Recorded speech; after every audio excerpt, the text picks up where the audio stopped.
Whoa, oh, oh. Da, da, da, da, oh, oh. Hey everybody, welcome back to today's video, Decorate for Christmas with me. In today's video we are going to decorate the house all morning for Christmas, starting with my ginormous 9-foot Balsam Hill Christmas tree. This tree is so easy because it's pre-lit and all you have to do is just piece the 3 pieces together. There's me putting on the final piece on the top. Then all I have to do is just fluff out the branches. This is the bit which takes a little bit of extra time.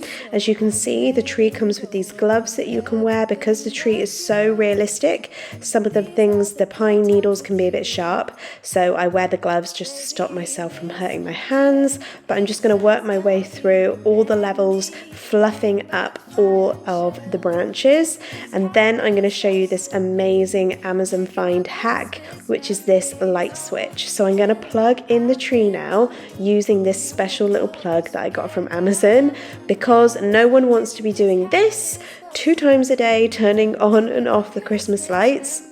This little hack will save you from having to do this. So I plugged in the tree using the plug that I just showed you, and now I'm never gonna have to do this again. And every time I want to turn on or off the tree, all I have to do is use this handy little remote control. I've been hanging marbles in the tree, and I've lit my house with Christmas lights. So now the construction of the tree is done. I'm going to pop on my tree skirt, which is also from Balsam Hill.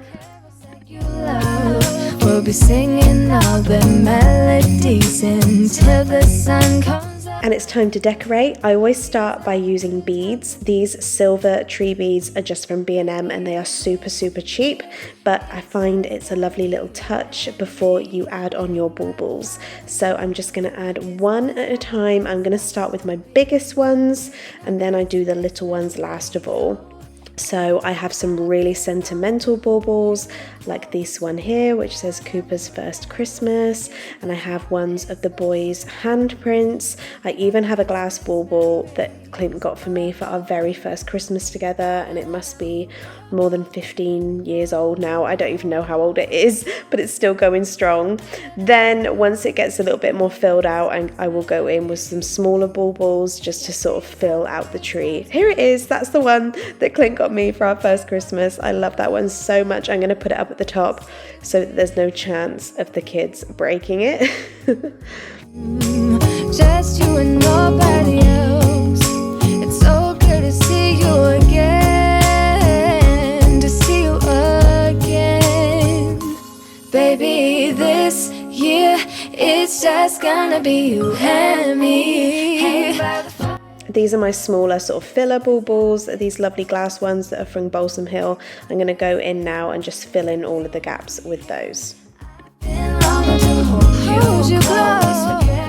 Last thing is to obviously get the star on the top, but because the tree is so humongous, it's actually too big for the house, so I have to bend down the top of the tree, as you can see, because it's actually too big for my ceiling. Once I bent that in half, I managed to just about squeeze the star on the top without hurting myself. And there you go, the biggest job of all, the tree, is all done.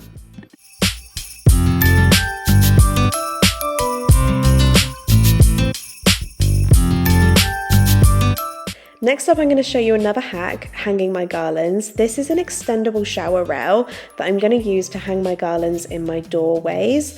So this is completely damage free. There are no screws. This is a pressure shower rail, so it just stays up sheerly from pressing against the wall, and then I just hang my garland over the shower rail, and then when you're ready you can just loosen it like so and lift it up to the top where you can re-tighten it. I'll show you it again on the other French doors in a bit more detail.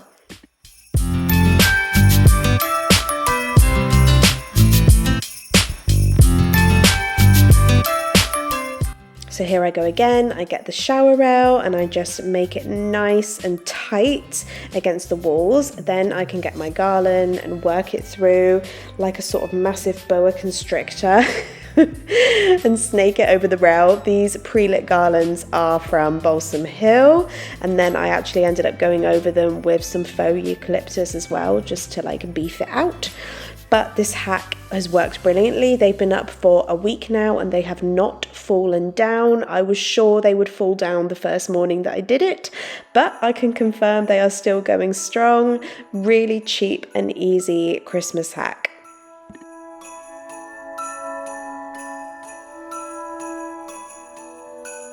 And here they are later on when they were all finished. Ignore that because you haven't seen me make my Christmas village yet, but I just wanted to show you what the garlands look like at the end. So you just saw a little spoiler, but I'm gonna make a little Christmas village in the play area slash dining room. I don't never know what to call this, basically the kitchen, but this is where the boys spend most of their time, and so I thought they'd really enjoy a little Christmas village. I've got these two little tables from Temu and this really cheap faux pine garland that is really old, probably originally from B&M or something. I'm going to beef it all out now with these faux trees that were also from Temu, and this cute little wooden house set that I got from Asda. I think these wooden houses were also from Asda, but a couple of years ago now. And then I got some little ceramic houses, some little wooden trees that I got from Asda. Asda's got a lot of Christmas village stuff, FYI.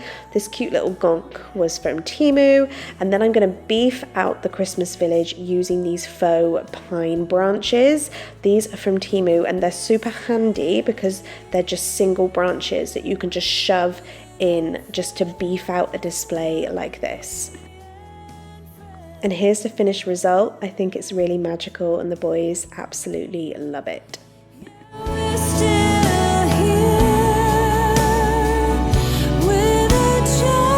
I'm just going to pop a couple of things on the kitchen shelves, take these two things off, and I'm going to replace it with this lovely little Santa that I found in B&M, and I'm going to put some little Christmas trees up at the top. I also ended up adding a little ceramic house to the Santa as well. So the dining table, I did put this runner down the dining table, but after a few minutes I decided I didn't like it and that it also wasn't that practical for the boys, so I ended up taking that away. But the candle in the middle stayed. In the kitchen, I've just put this little gonk, just something really simple just to make the kitchen more Christmassy. I also remembered that I have this lovely little garland that I got from Home Bargains and I forgot all about it. So I put it underneath the telly in the living room and it looks really lovely in there. Also in the living room, I'm just going to replace a few of the ornaments with some Christmas things just to mix it up a bit and make the room feel a little bit more festive.